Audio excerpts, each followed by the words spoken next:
Okay, so today we will discuss about Java. So first of all, what is Java? Java is a high-level class-based object-oriented programming language that is designed to have few implementation dependencies as possible. And one more point, it is general purpose programming language intended to let application developers write once, run anywhere. WORA concept. Write once, run anywhere. So meaning that compiled Java code can run all platforms that support Java without need any recompilation. So let us go with the history of Java. Java basically developed by James Gosling at Sun Microsystems, and which is since been acquired by Oracle Corporation. Now Java is actually available in Oracle Corporation. You can able to see that. And final release of Java is May 23, 1995. This is a simple history of the Java. So if you want to see the Java, you can see the Java by Oracle Corporation. So Java, when you find search for Java, Java is basically available in Oracle Corporation. You can find Java in Oracle. So just go for the official website. This is the official website for Java where you can find inside the Oracle. So java.com. So here you will be having a lot of things. Can you see and observe? Which is going to be having something like a download option. You'll be having developer resources and you'll be having help concept. Okay, so here download Java. When you click on download Java, Java is going to be downloading for you and which is going to be installing for your system. Okay, so open JDK. JDK and Java runtime, Java SC development kit. This is very important to develop Java related applications. First of all, you need to install Java in your system. Okay, so what is Java and all? When you click on what is Java and all, so this is simply they are actually giving what is Java technology and why do I need it. So some theoretical part, some documentation is available. You can just search for the documentation, and you'll be having a lot of developer resources over there. And getting started with Java, Java language basics, all the things you can able to see. So when you click on Java language basics, you will be finding a lot of concepts which are going to be available. Fundamental topics for the Java, 10 topics are available. Getting variables and named them, and create primitive type variables for your programs, creating arrays in Java program, and using var type identifier, and using operators in the programs, summary of operators, expressions, statements and blocks, control flow statements, branching with the switch statements, and switch expressions, all these things which are going to be available. So you will be find out a lot of things with the Java. So if you want to practice the Java, you can go to the playground also. So through this playground, you can just practice your Java. This is simply system.out.println hello plus name. So name is something like, for example, myself Srinivas. If I'm just giving the name like Srinivas here, where name is equal to Srinivas, system.out.println. So hello plus name. Just click on run button. When you click on run button, it is compiling. So output is very clear. So hello Srinivas came into the picture. So here, this is simply a playground where you can do practice the complete Java, and just go down. Whenever you are going down, you will be having documentation for the Java. So documentation is very, very high level. So mostly you have to find out complete Java related topics. You will be find out completely Java related topics here in this.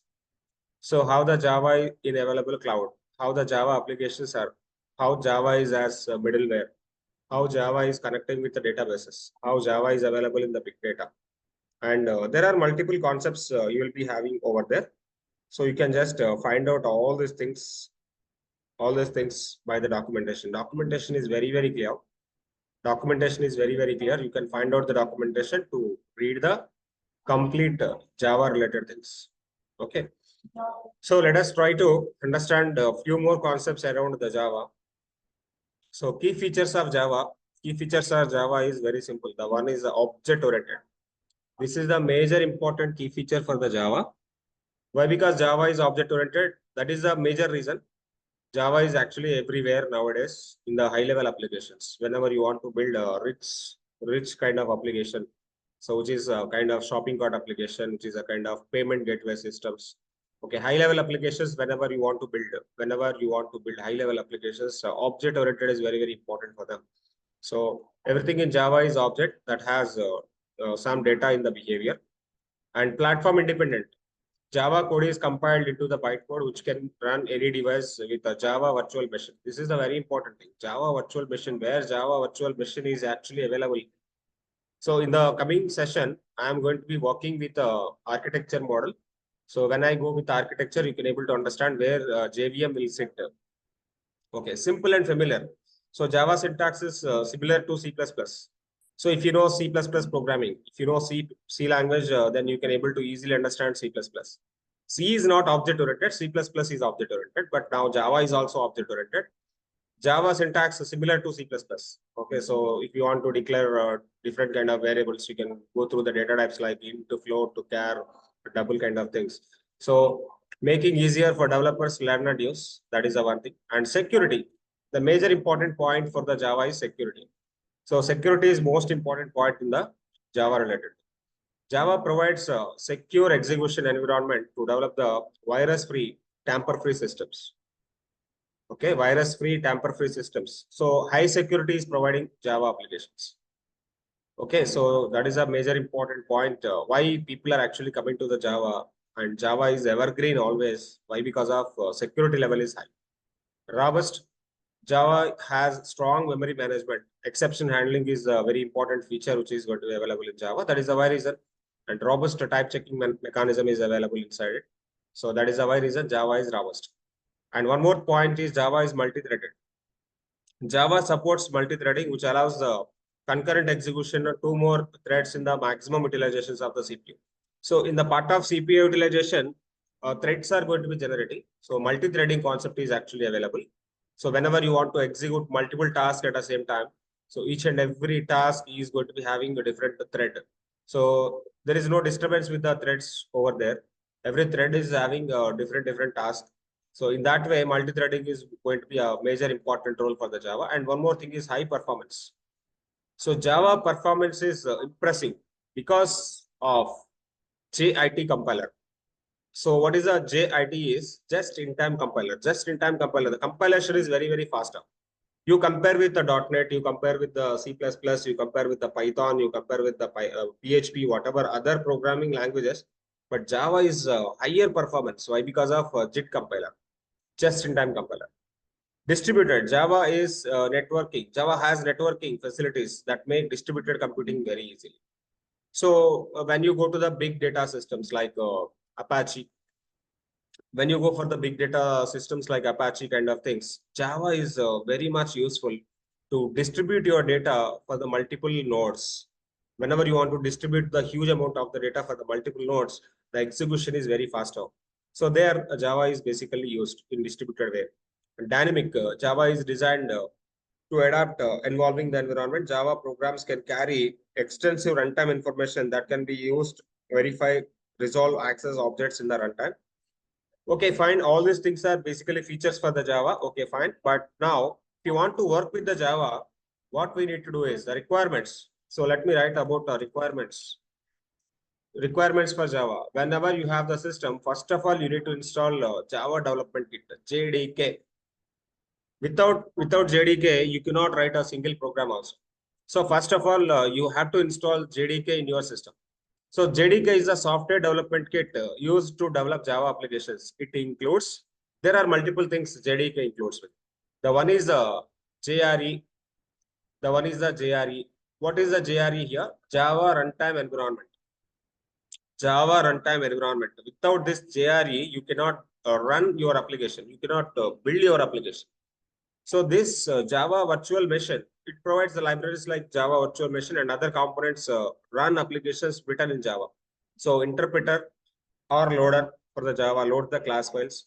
Compiler Java C. All the Java files, whatever the Java code you're writing, first of all, Java files are compiling with the Java C files. Converts your source code into the bytecode. Convert your source code. So your source code in the Java. that Java need to convert into the bytecode. Without bytecode, machine cannot understand, or your JVM cannot understand. That is the why reason, first of all, your code should be compiled as Java C files. Whatever the file, for example, hello.java I'm writing. Hello.java, first of all, you need to convert something like hello.java C. Without converting Java C, without converting to the bytecode, it cannot able to send to the JVM, Java Virtual Machine. Okay, so jar files, package related class libraries into the jar files. So let us understand what is a jar file. For each and every program, jar file is actually available. So document generator, Java doc generates the documentation for the source code comments, all these things. Okay. So let us try to understand all these things. Whenever I write a program, a simple program, I will explain all these things. Or when I draw the architecture, you can able to understand how these things are actually set into the architecture. So the basic syntax for the Java is very simple. So whenever you want to write a sample program, just you want to print a hello world. Hello world, any program you write, the first program people will write like hello world. Hello, we are actually saying hello for the world. So whenever you want to print a hello world like that, in other programming languages like Python, you can use a print function. To print the value, you have to use the print function. But in Java, not like that. Java, you have to work with the system.out.println. System.out.println. This is the very much important thing to print the outputs in the output console. System.out.println. Java is case sensitive. S should be capital letter, O should be small letter, P should be small letter, and parenthesis required. And here you can use single quotes or double quotes, no worries. Single quotes or double quotes you have to pass as free. But this system.out.println should be available. System.out.println directly if you write, it will not execute. It should be available inside a function. What is a function? So this is the simple class I want to create first. Whatever the file you are trying to creating, based on that, you need to create a class. That class should be public. Public class hello world. My class name is hello world. Inside the class, I need to write a constructor. This is a kind of constructor. This is a kind of initializer.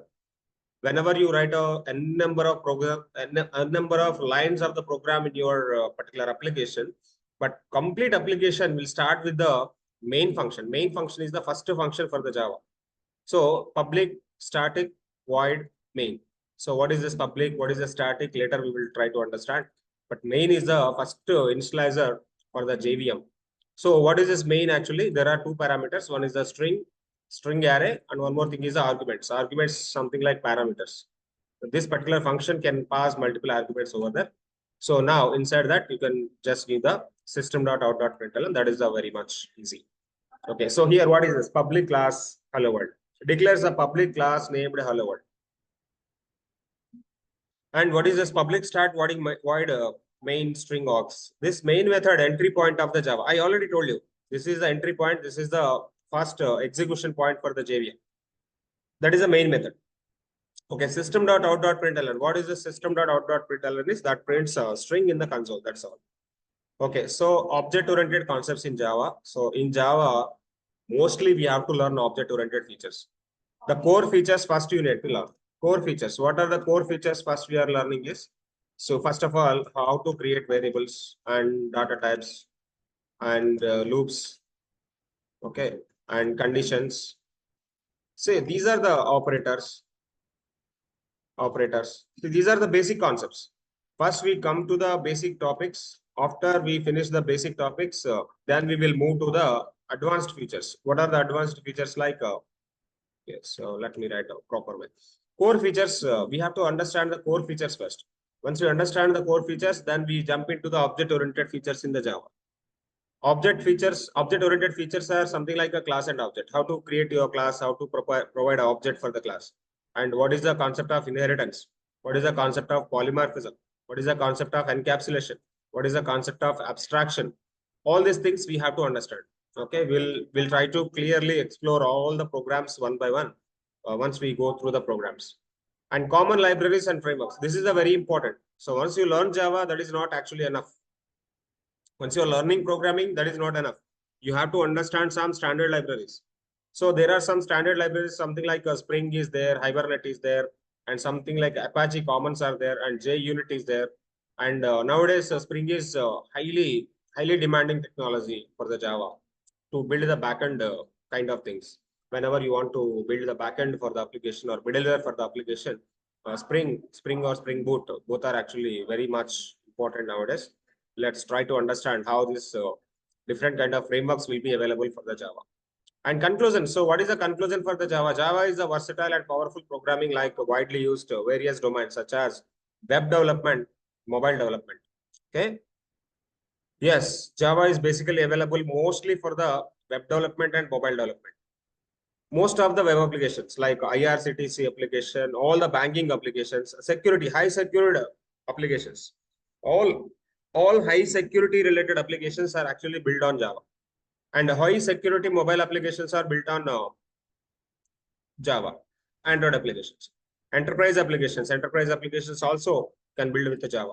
It's a platform independence, robust security features, and strong community support make it a preferred choice for the many developers. And Java is open source. No need to pay for the Java. You can download Java freely, and you can able to work on the Java.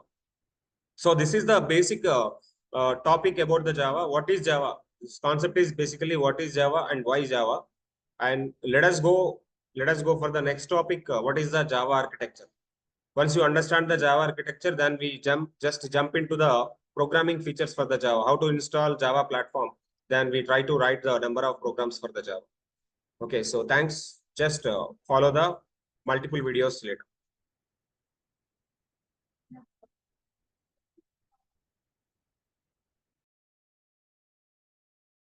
So last class, we discussed about Java introduction. What is Java and what are the features for the Java, all these things.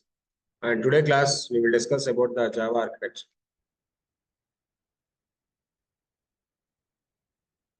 Java architecture. Let me try to understand how this architecture will be for the Java. Okay. So Java is completely run with JVM. Okay, so before come to the JVM, I just want to write some topics here. The first is one is operating system.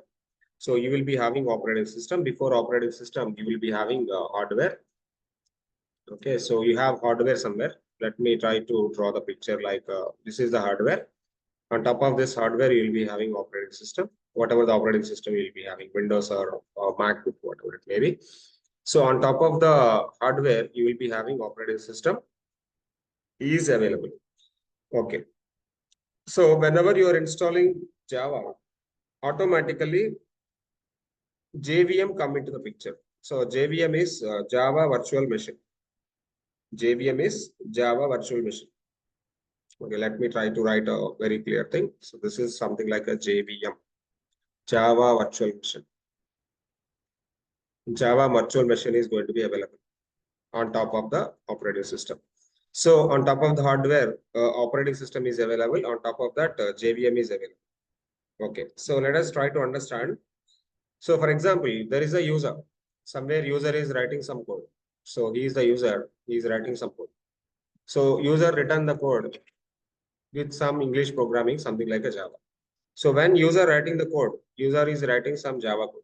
Imagine user is writing some Java code. User is writing some Java code. Let's try to clearly understand the architecture for the Java application run. So user is writing Java. So directly Java cannot run with the JVM. So first of all, what this Java code should go, Java is going to be compiling with a Java compiler.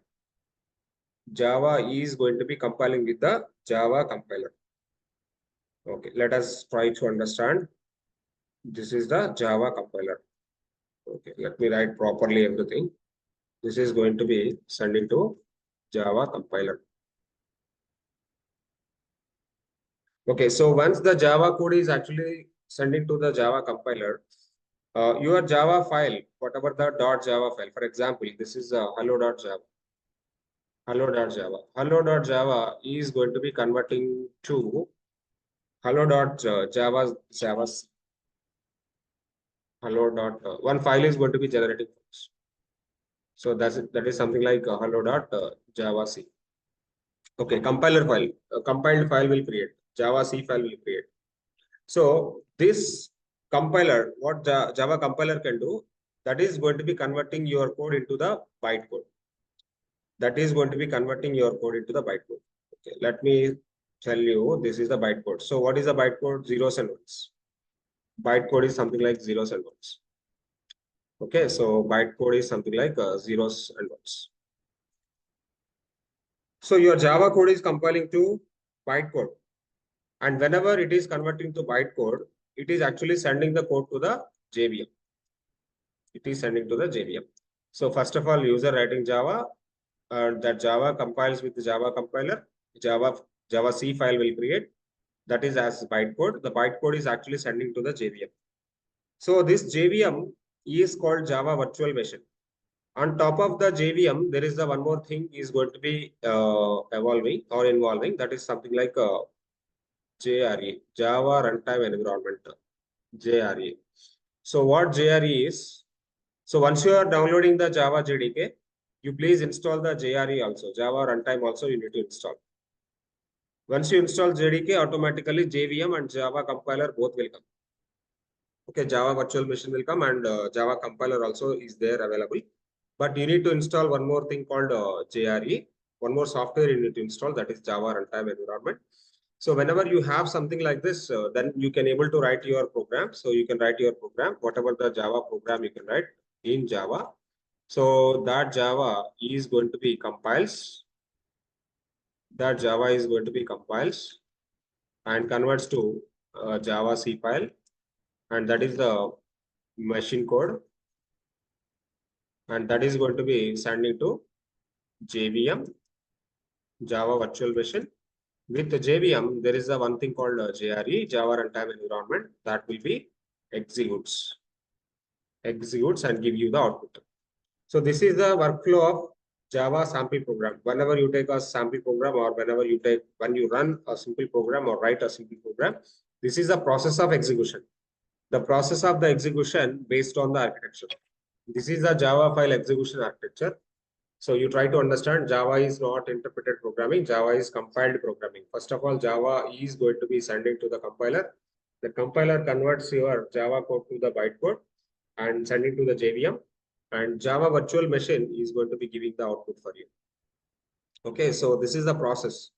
And whenever you want to run the program, definitely JRE required. Java runtime environment is required. So please try to understand this is the architecture for the Java. So if you want to see multiple images, what is the Java architecture, and also you can just browse for the Java architecture kind of things. So when you find Java architecture images, you will be having same things. Okay, so let me show and open the pictures. So this is the JDK. When you are installing JDK, Java development kit, which is something like compiler is available and Java console is available, JHeap is available.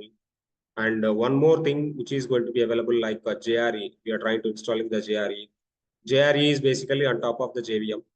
So this is the simple architecture you can able to understand how the Java is going to be working. Okay, so let us try to understand one more picture.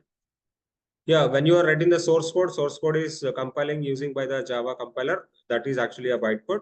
Bytecode is sending to the Java virtual machine, and that is on top of operating system, and it can able to. JVM always sit on operating system. JVM is always sit on operating system. Why? Because I need to install Java JDK, right? So once you are installing Java JDK, your JVM is available, and your Java code is bytecode is actually executing for us. So you can find out there are multiple diagrams in the Google. You can find a number of examples, number of architectures, but every architecture is actually saying same thing. Whatever I'm drawing here, this is a very simple way you can able to understand. User can write Java code. That Java code is sending to the Java compiler, that is converting to Java C files. Java C files is something like a bytecode. So when your bytecode is available, that is sending to the JVM. The JVM is giving you output. This is the sample execution of the program. Whenever you write some program, that is going to be running through this architecture. Just observe the architecture. This architecture is very important. You have to remember to understand flow of the Java program executes. In the coming class, we try to understand what are the different kind of environments to work with the Java. Okay, how to install Java JDK, all these things I will show. Okay, so thanks for now.